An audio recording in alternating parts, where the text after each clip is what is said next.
Project Blunderhawk. Okay, welcome back to Project Blunderhawk episode 2. This is just an update on where the project is. When I started this project, I didn't think about where to actually shoot this, so it's on the ground again, it's on the carpet again. But so this week I have started looking at the bending, trying to bend some of the pieces back into shape. The main issue with this kit that I had was that this piece of fuselage was bending out quite extensively from this side. So to bend that back into place, you can either use hot air or you can use hot water. I tend to use the hot water technique. It probably takes a bit longer, but I think there's less chance of melting the actual model with water. One of the things that I've always struggled with before with bending resin with hot water is that it can burn your hands. So you'll see some of the purchases for the project, and I'll go through those in a sec. But one of the main purchases was to get some gloves. I don't think these gloves are ideal for for hot water or working with hot things, but they did offer some protection to. Sorry about that. The iPhone's got some very clunky controls, so I accidentally cut that video off. But yeah, these gloves did offer some protection, help with bending it. They've got like a rubber coating on, so when it did get very hot, it felt like they were sticking to the plastic, but it didn't leave any marks, and it didn't. I think it's just because of the heat of the thing that it made them a little bit sticky, but they actually offered some protection to my hands, and it was actually made the process a bit easier. So the main thing that we bent back was this prong here. Was this whole side was bending out sideways. Also this front piece, the nose piece, the ramp on it went in quite well, but there was a large amount of bend. They didn't quite fit at the bottom. You can see that it's still got a little gap on this side, but it can easily be pinned in place now, and it does fit on the front here. And let me just put it on, and then I'll show you where one of the issues is. So if we turn it over, you can see that where it does fit on the bottom here, it is a bit warped, so that it's not exactly fixing at the front here. And I don't think this is ever gonna line up properly with these two bits of thing. I might do some sculpting to make it look like it lines up eventually, but one of the things that I will probably have to do is somehow pin this bit so that it holds it close on the front. It's not going to look perfect. I think once it's painted, these little bits here where there's a gap, it's not going to be a big deal. If you want it to look perfect, you're probably going to have to do some creativeness with green stuff, but really I just want to get this bit to fit nicely, and be able to operate the ramp. So it probably needs one more going over with hot water to bend it back. Just be very careful when bending resin. You do have to heat it up quite hot to get any good movement on it, but just be very careful, and you have to use very slight pressure, and make sure you're bending just one side and not both. This side that's working, and both. So I think this side's fine. So you have to kind of you have to do it quite. You have to heat it up, and then you have to bend it a little bit, heat it up and bend it a little bit, and just be careful of putting too much pressure on the hot resin, because it will, you have the opportunity that it will snap. Some of these bits, where they are not exactly lined up, I will probably just use a pin to hold them in line, you know, like something like this, I might use a pin here, a very small pin, 1mm, to hold it in line, just because I don't think you're ever going to get it perfectly lined up with this old model. So that was that's one of the probably the biggest issues with my one. Other ones that you buy, you know, other people might buy this model and find out that the casting was a lot more aligned. You know, it's an old kit now. So one of the other things I did when I did bend this, I also put clamps either side of this, and I probably will clamp it again this week, just to, because there is just still a little tiny bit of movement.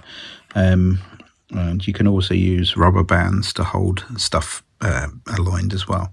So that's another purchase that I've used for I've done for the project.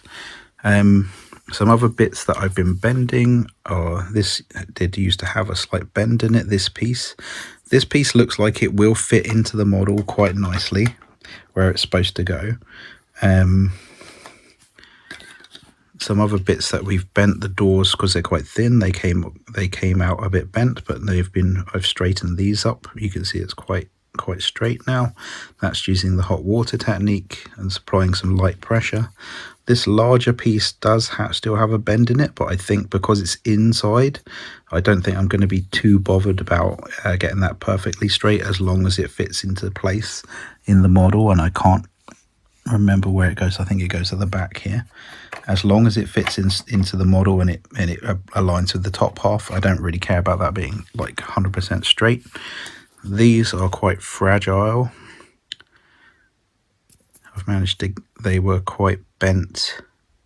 You can see that still has a little bend on the back there, but they will be stuck into place eventually, and I don't think there's going to be too much of a problem, but they need a little bit more work. You can see there's a bit of a wave in that one, because they've got this like grid on it.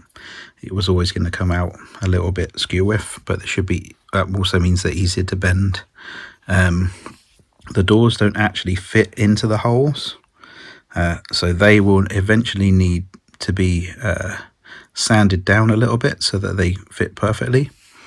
And the other bits that really needed a bending, and this one, I think this one's good. This one's quite straight. This is what holds the ramp in position at the front here and holds the hinge on. That one's quite straight. This one is slightly skew with. I did bend it back and it's gone, and it looks relatively straight now. It should be fine. I might do just a little bit more work on that one. So yeah, that's where we've been working on this week. Some of the purchases for later parts of the project is I've purchased some 1mm brass rod to use for pinning the like smaller bits, so it's easier to pin. I bought some plastic card for there's a bit where we need to sandwich a bit of that in there so that the model aligns better. Some drill pieces, obviously, for the eventual pinning. Milliput is going to be my main filler. Once the model's complete, I can fill in any gaps. Obviously, the rubber bands are very good for holding it together for dry fitting. And then there are these, I think they're 3mm brass rod pins. I'm going to be pinning the wings. I've seen people try without, and I think the guy did. The wings fell off, but I'm not willing to take that risk. So I'm going to be putting at least 2 pins into each wing where it connects to the model. Some people say 3, but I think maybe 2 might be enough. I don't know if these actually go across the model lengthwise. Not quite.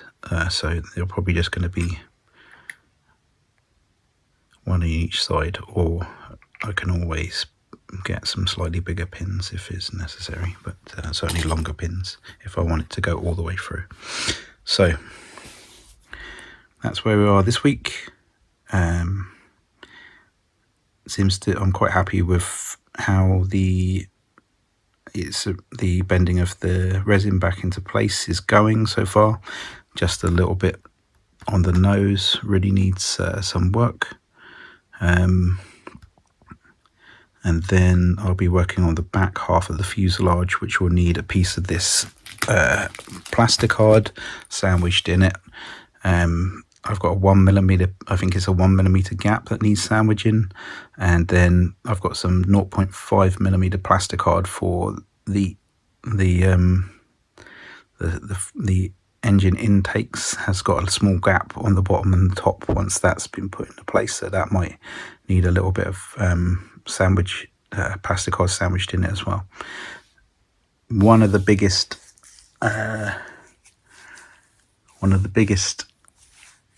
issues that's going to be after we've got the fuselage in a good shape will be the drilling the hole for the base for the flight stand, and yeah, that's going to take a lot. That's going to take a bit more thought. I will do a video on that once I get to that side of the bridge.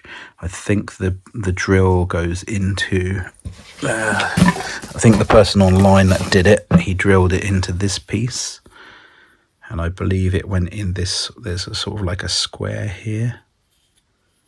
I believe it went in this front part, sort of down in with the middle of the hole being here. But yeah, that's another bridge. There's quite a thick piece of resin to be able to drill into there, which gives you a lot of resin to hold the actual for the actual perspex rod. And I think you're probably going to be wanting to go down into that like 1 inch to 1.5 inches to give it a good